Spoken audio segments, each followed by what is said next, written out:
When we move on to cell division at mitosis, when we look at it closely, you are going to want to know all of the phases that exist in mitosis.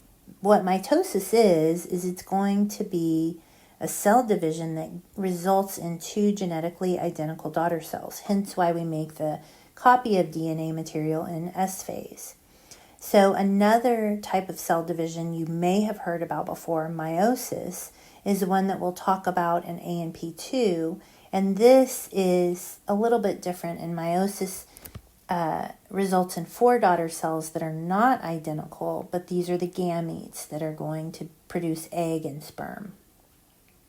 So the idea of mitosis is to develop 2 daughter cells that are identical. And we have 4 phases of mitosis. And as it says here, mitosis does not usually occur in mature cells. It can, but it doesn't usually. It mostly happens, especially during development, when you've got growing individuals. As adults with mature cells, there's not as much growing going on. There are 4 stages of nuclear division. We've got prophase, metaphase, anaphase, and telophase.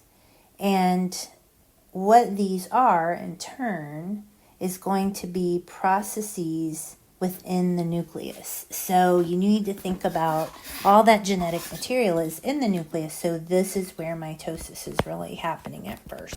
So in prophase, we have a condensing of the genetic material. So here's prophase, and these are actual slides with views of cells in these various phases.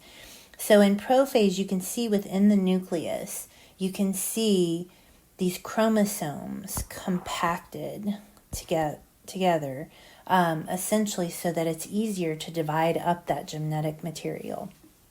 So there's 2 chromatids per chromosome, so you end up with 46 chromosomes with 2 chromatids in each one. The nuclear envelope begins to disintegrate. That's what you see here. And centrioles start to sprout fibers. Here they are, where they form long microtubules. These are called spindle fibers, and they're going to start to push the centrioles apart so that they can start to move the chromosomes in certain directions. They are moving the chromosomes in a direction by binding to the kinetochores of the centromeres. So if you remember, those center indentations of the chromosomes are called centromeres. And so the spindle fibers will attach to those and start to move them across the nucleus. Then we move into metaphase. In metaphase, this is when the chromosomes have finally been lined up by the spindle fibers, and they line them up in a line. And you can see that right here. It's metaphase is one of the easiest to recognize phases, in my opinion. But then the way the spindle fibers have arranged themselves is called a mitotic spindle. And microtubules from the centrioles can make an aster, which you can't really see here, but you can see it right here, this aster star-like appearance.